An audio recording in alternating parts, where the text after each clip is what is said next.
I'm in the beginning stages of a garden area in my landscape here at Snowbird Gardens South. I'm going to call this area Grammie's garden because it is devoted to my mom's favorite plants. I have a couple projects finished on it. One is this Flamingo Topiary with a whole bunch of succulent plantings. And one of my mom's plants, she loves spider plants. This is a container, which is a teapot that she put together years ago, and is now hanging in the beginning stages of Grammie's garden.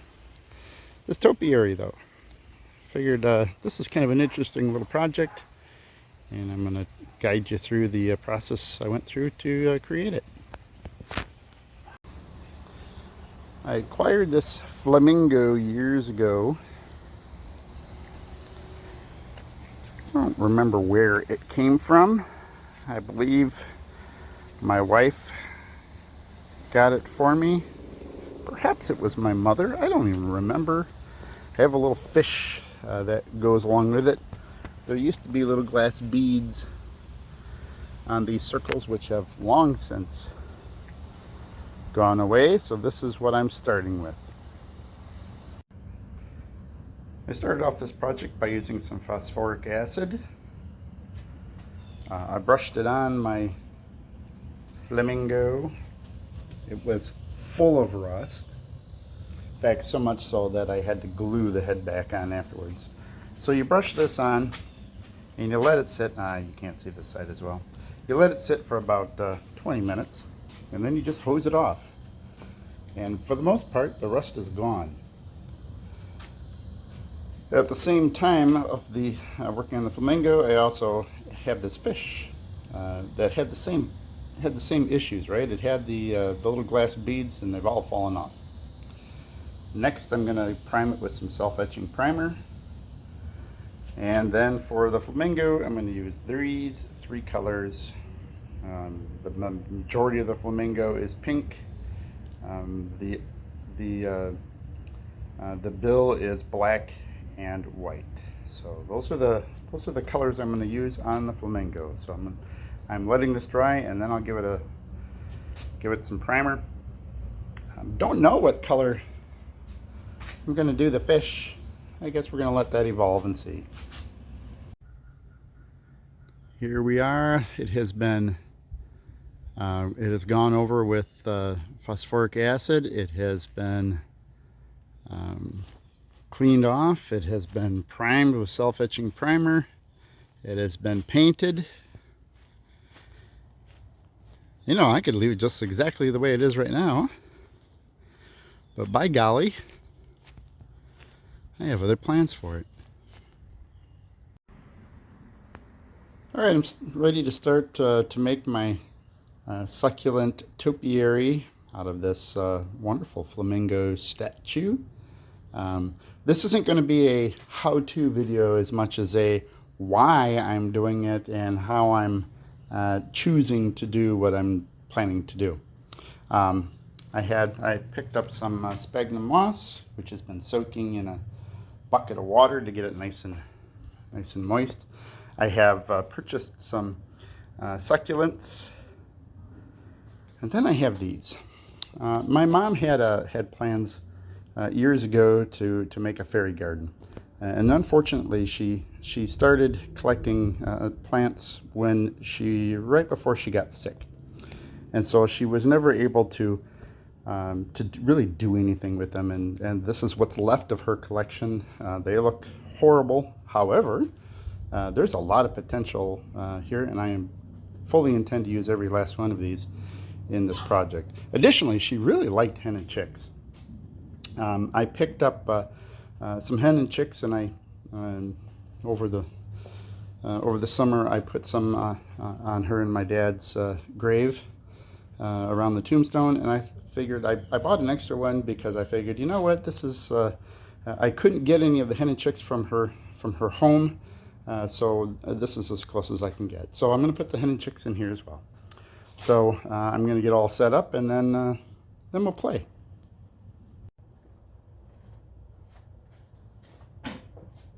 All right, so what I've already put in place here are some epiphytes that are native to Florida.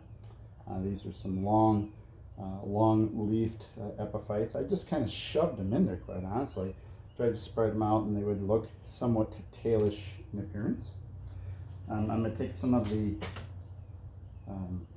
sphagnum moss that is very wet, and I'm just going to pack it in there as tight as I possibly can. Just trying to fill in all the voids. Woo, this is a wet process. I'm getting soaked. I guess that's a good thing though. By the way, I apologize if you hear barking in the background. My dog Chewy is not too excited that I'm out here doing this, and he's not part of it. All right, so then I'm just going to take some plants here,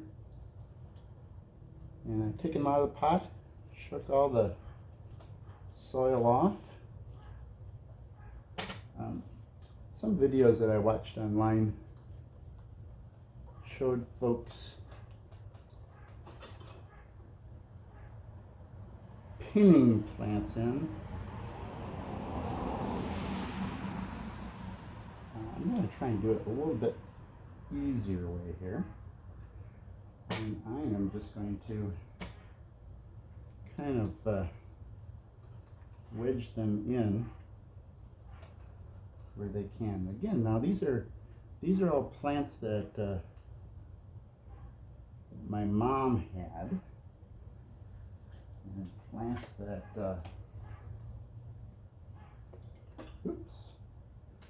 plants that my mom had, and plants that I think she would have liked in her fairy garden.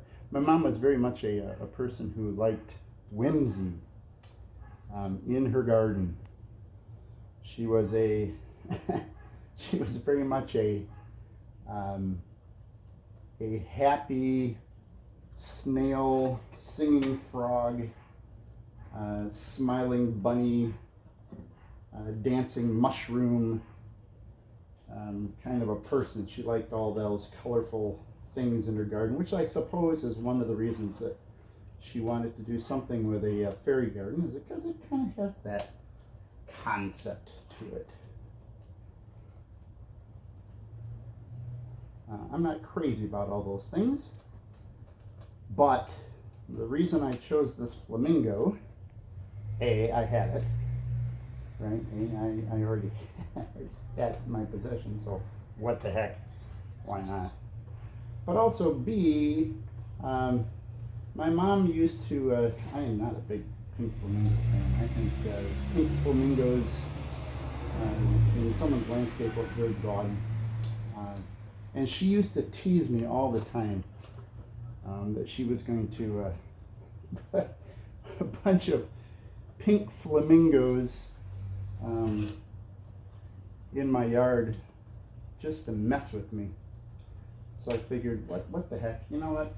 Let's go with the pink flamingo as the garden for these succulents, as the frame for these succulents, because I think she would have just loved that idea.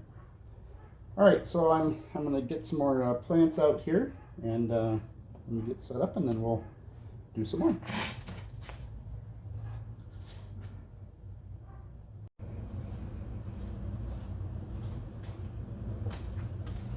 All right, I have a whole bunch of additional plants ready to go here.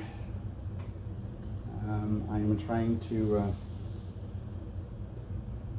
keep color and contrast in mind for what would look good sitting next to other plants. I've got this lime green sitting next to this dark green. I think that looks really sharp. Let's see here. I don't know about the sedum. This sedum that I'm using right this minute. Very dangly, it's very delicate. It's a hard to kill plant up north. I'm hoping it'll do well, but my gosh, it just likes to dangle. I'm not too crazy about the dangly aspect of it. Now let's see here. May have to come back to that. I may have to come back and fix that. I don't know. Yeah, this thing is huge. I don't know that I have a spot to put that in there. I've got 2 of these. These are just great plants, but my gosh, they're huge.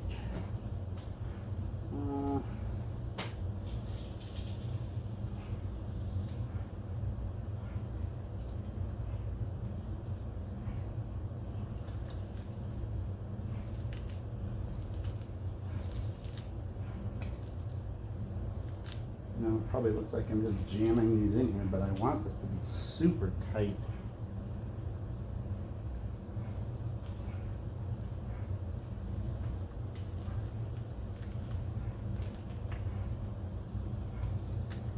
Everything to fit in there really, really well. Let's see. Let's try to put some of the seam up on the top here. No, pretty tight spot.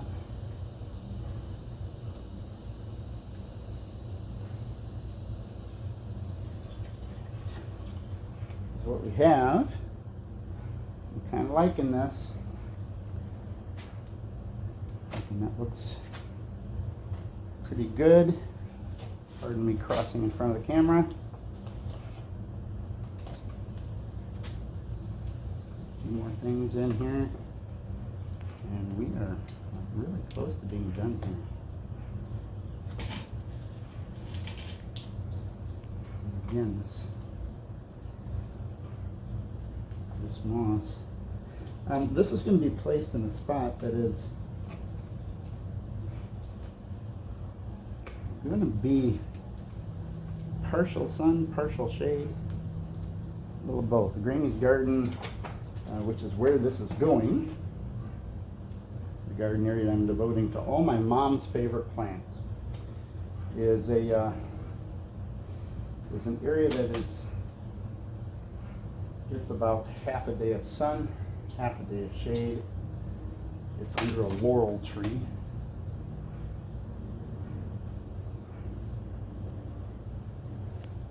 I think that this will do quite well in there.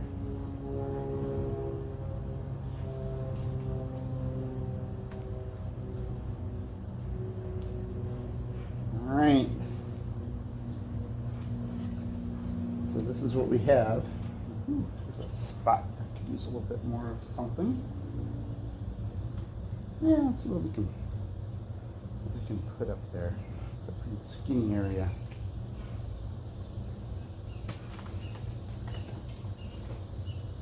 Pretty skinny area.